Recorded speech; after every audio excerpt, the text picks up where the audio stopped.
stories and events that affects Caribbean life. Get close, get answers, get LaproMission.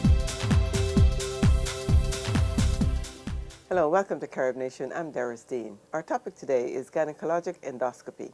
And with me to talk about that and a special project in the Caribbean is Dr. John George, Director of Gynecologic Endoscopy at the Washington Hospital Center in Washington. Dr. George, it's a pleasure to have you on LaproMission. Thank you so much for joining us.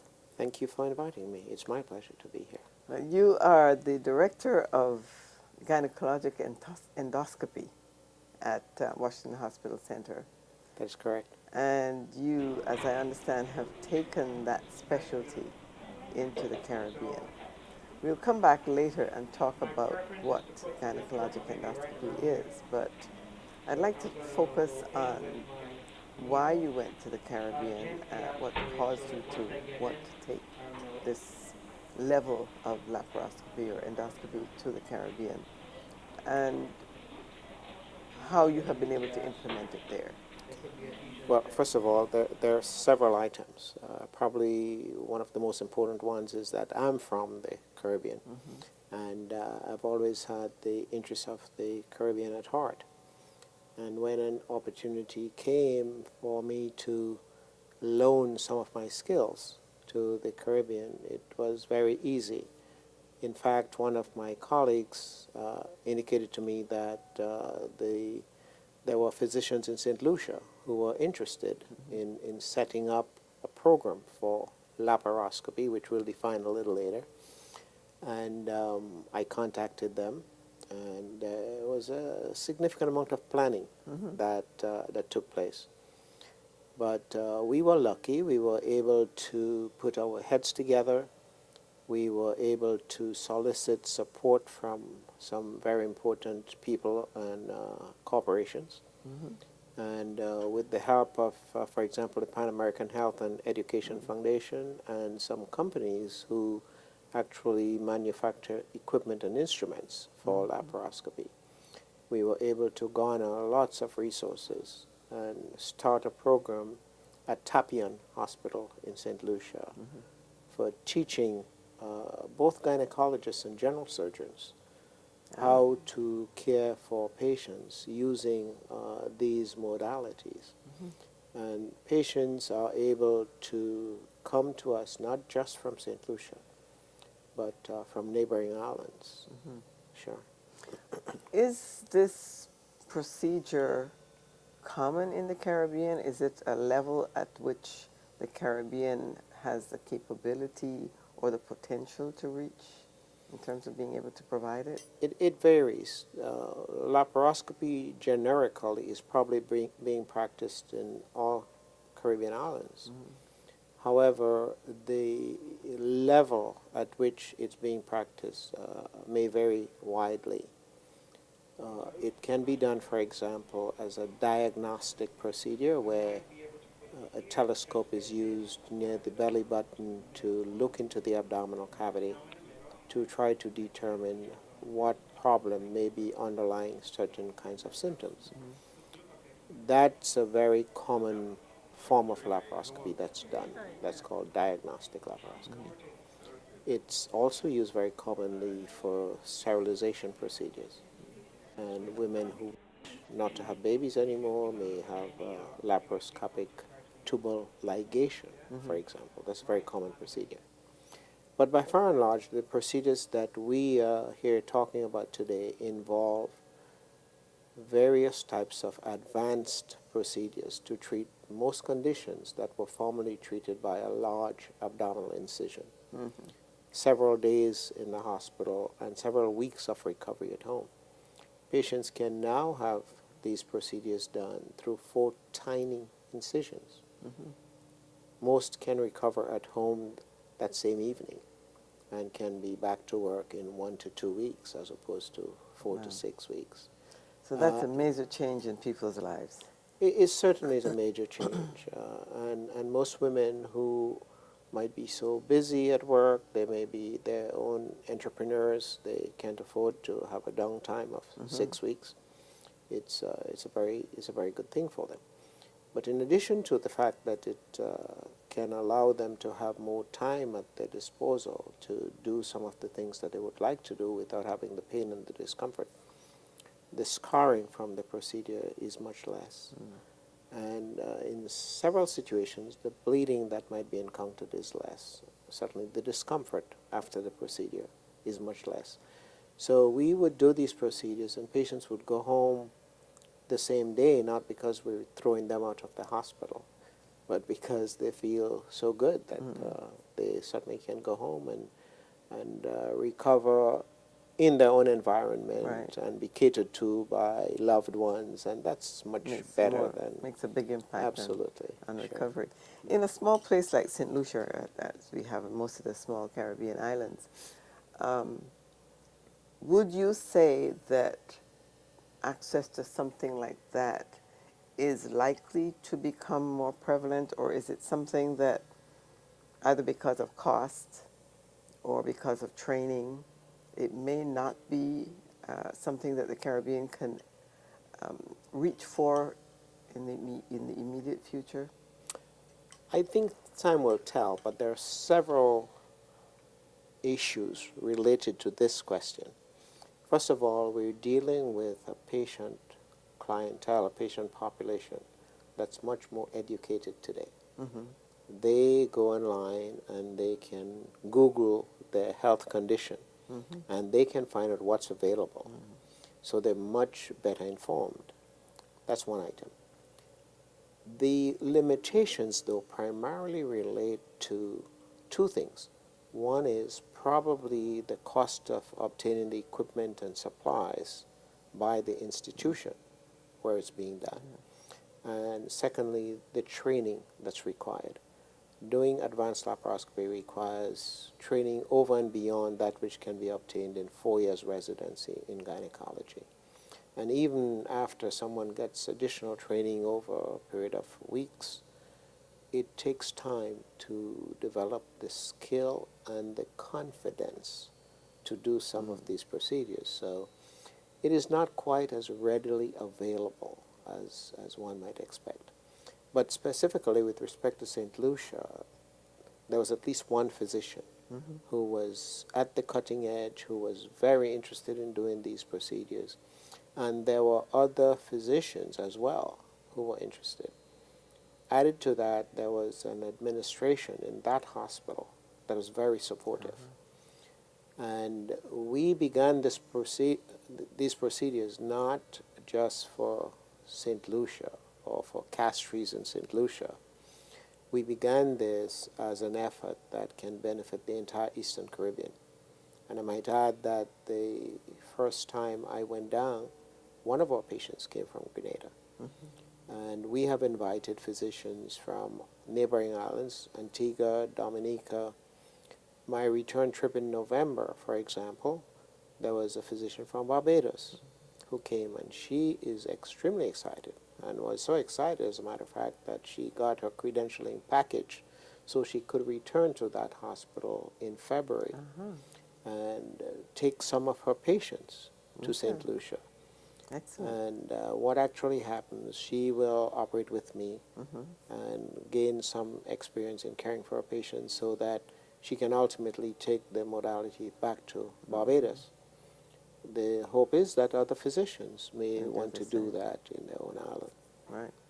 In many cases, patients have to leave some of the smaller islands to go to either Barbados, Trinidad, or Jamaica for some procedures.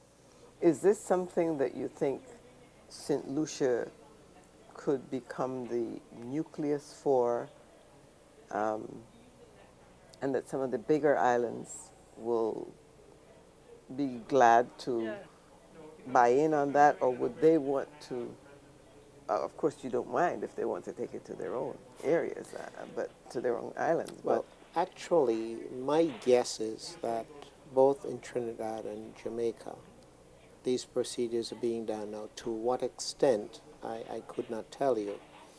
And even though, for example, we talk about the fact that we can do a hysterectomy, we can remove the uterus by laparoscopy, it's a very mixed bag because there are tiny uteruses and large uteruses and giant uteruses. So it's a mixed bag, and the expertise may be such that one might remove a uterus of a certain size, but not of Not the other. a certain other size. But I think that both Trinidad and Jamaica are currently doing some of these procedures. Again, I'm not quite sure to what extent. But if I were to speak for myself, if it were left up to me, I would want to train the folks in St. Lucia such that they can tackle anything that can be tackled anywhere else. After all, they do have modern equipment, and it is my goal to try to leave no holds barred in trying to impart the training and the skill that they may have. And to the extent that physicians from neighboring islands would like to come to St. Lucia because they understand that some grand things are being done, we would welcome them. What is your overall reaction from the people? What sort of feelings and responses are you getting from some of the people who've been treated and some of those who might have conditions that could be treated? Are they apprehensive? Because, you know, we often have in the Caribbean an apprehension of people coming from outside. Maybe not as prevalent now as it used to be when we had people coming back from England or America. The people in the islands are a bit protective of their territory. Well, there probably is a difference here. Number one, I was asked to help to launch this process in that particular island by someone who had a deep interest. And I can tell you that when I go to the island, I'm not going so much to take care of patients as I'm going to try to teach physicians. Okay. So there's a difference here. But going back to the reaction of some of the patients, they are extremely excited to have, instead of a large incision, a small incision, to have such a little pain after the procedure, to be able to return to normal activity so quickly. And to sit and talk to their friends who had it done the other way, and to really be so happy because they were told by others before they had their procedure done what it would be like. And it certainly was nothing like that. So pretty much across the board, the patients are extremely happy, and it is my understanding that several patients try to get in line to get into the program long before I get there. So I don't think there is the apprehension on the part of the practitioners as to whether I'm taking over their turf. It's not my intent to go to practice in St. Lucia. And I think the physicians are very happy to have me to be imparting, some of my knowledge and skill. Excellent. Sure. Okay. We'll take a short break, and when we come back, we'll talk some more about the definition of gynecologic endoscopy. Don't go away. We'll be right back with more on CaribNation.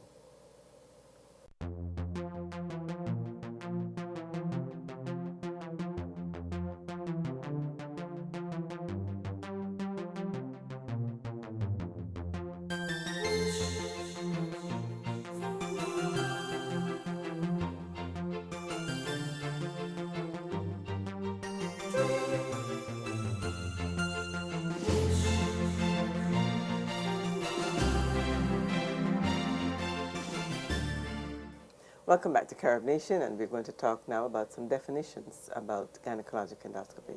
We talked earlier about the project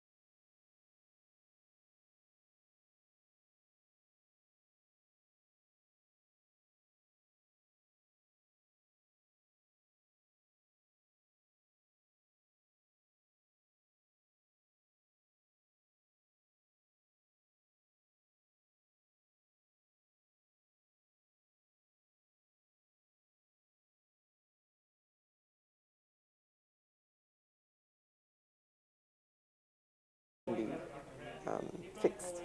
Sure.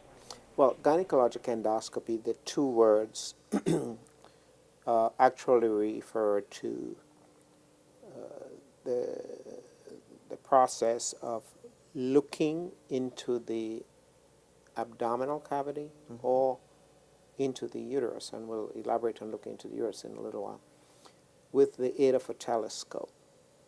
And we can look, merely look, or we can look and operate and remove structures. So laparoscopy is a process of looking into the abdominal cavity, usually with the telescope placed somewhere near the belly button. So that is, the telescope is how big is it? It's just a little... It's a slender instrument, probably, they come in different sizes, by the way, and probably no larger than my index finger around. There are smaller ones, actually, like a pencil, that can be inserted through a very tiny incision. So Now that you we make can the look at- incision first, and then you insert this telescope. Yes. Okay. There's a little bit more to it than just making an incision and inserting the telescope. I'm sure. The most important item that underlies all this, though, is the patient's safety. So there are several little techniques that we would utilize to try to safely place the telescope I see. Okay. into the abdomen.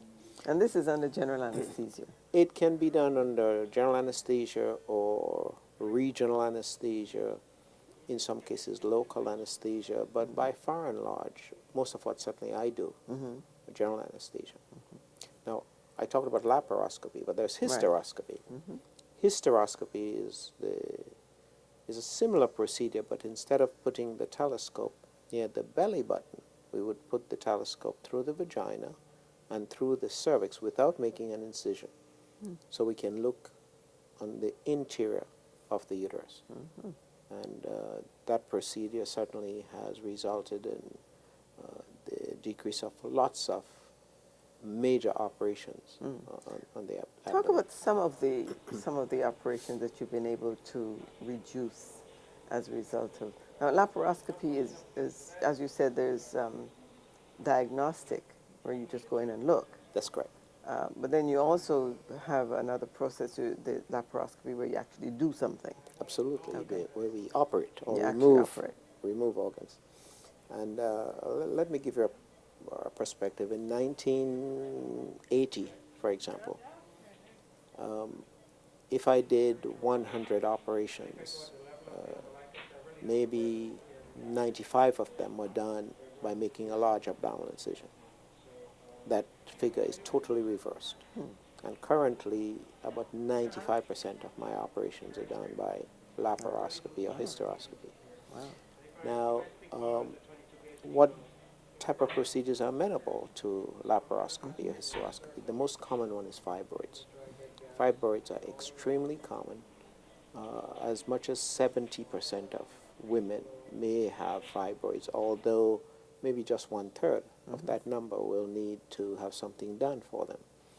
But it's probably the most common problem for which gynecologic endoscopy can be done. And we may do laparoscopy in order to remove fibroids, or we may do laparoscopy to remove a uterus with fibroids. I see.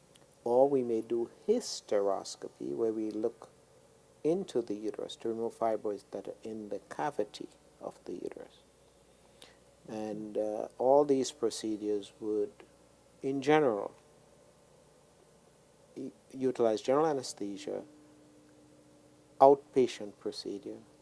The patients are home the same evening or the same day, and they may resume normal activity in usually 1 to 2 weeks.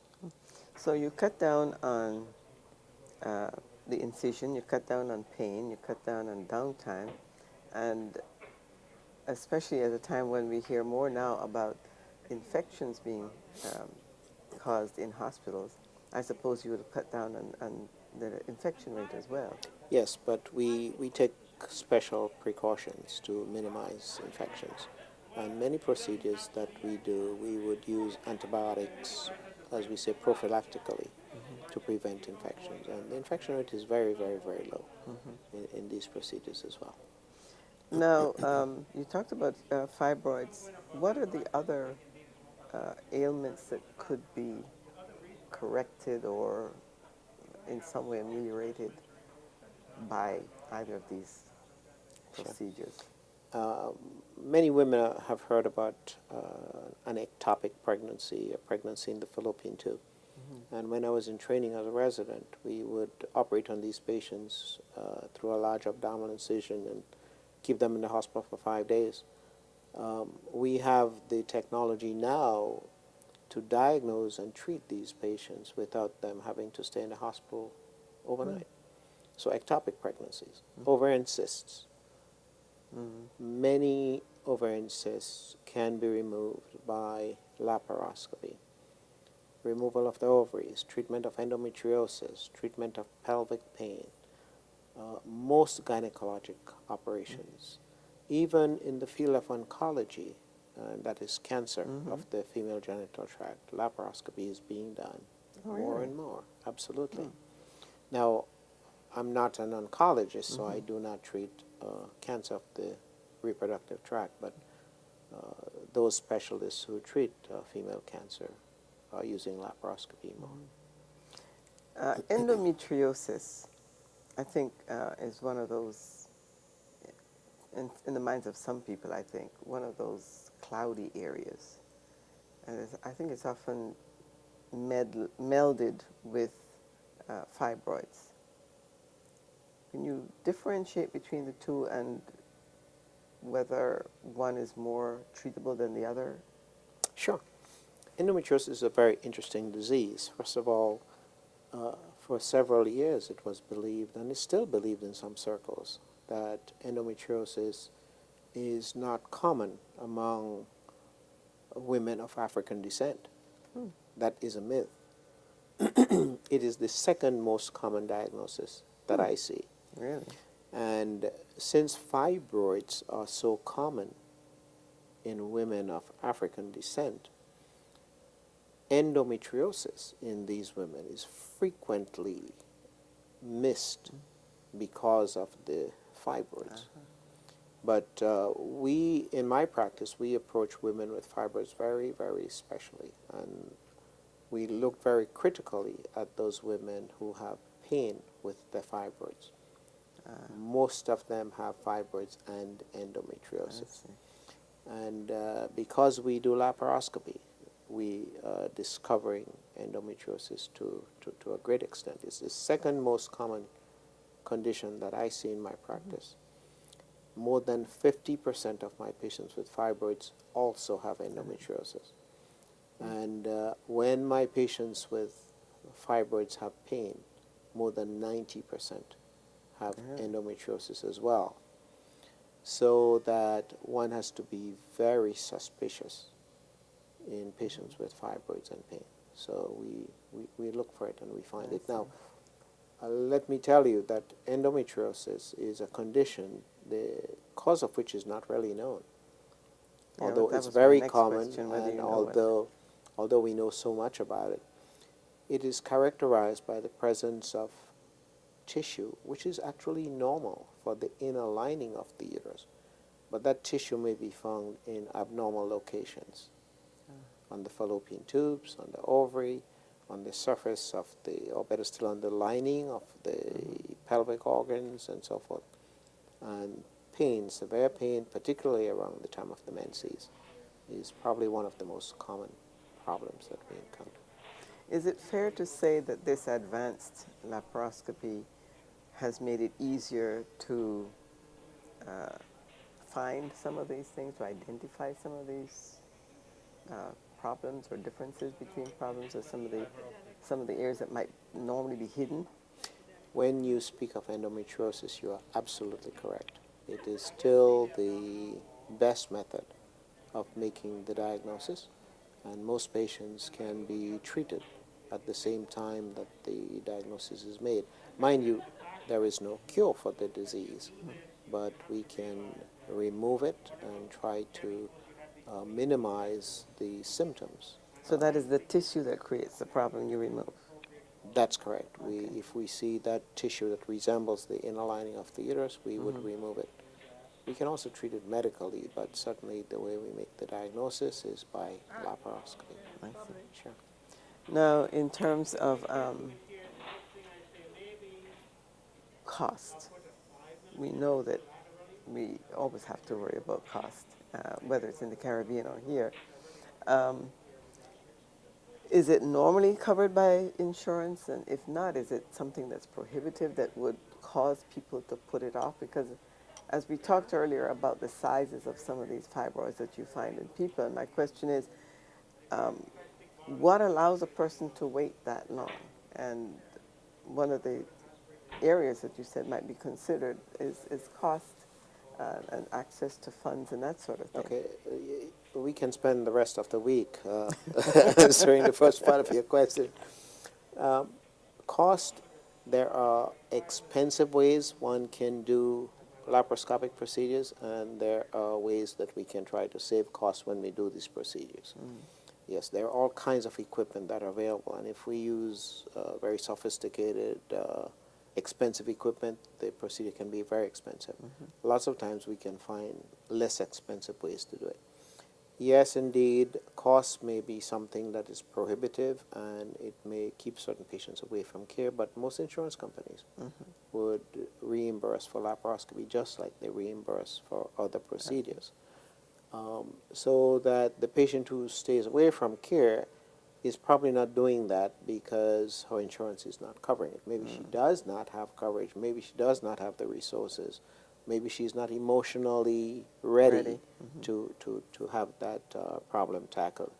But there is no discrimination by insurance companies for laparoscopy. Sure. Okay, well, I think we've covered, we've done quite a tutorial on laparoscopy and gynecologic endoscopy, and I look forward to hearing more about your project in the Caribbean. I hope to see it spread across the Caribbean, because I think it would definitely be a major plus for women in the Caribbean. So good luck with that, and I hope that you can expand it and keep going. Well, I'd like to thank you for having me on your program to talk about this project, and if it's left to me, the project will just continue to grow, and I hope the interest in the Caribbean can remain, and we can find ways to get assistance with, funding some of the items that we would like, and I think wherever there is a will, there is a way. There's a way, that's right. Great point on which to end. Thank you so much. Thank you for having me. Pleasure. Thank you. Well, I hope you've learned something about gynecologic endoscopy and the project that has quite a potential in the Caribbean, especially in St. Lucia, for women across the Caribbean. Thanks for joining us in Carib Nation. Until next time, I'm Doris Dean.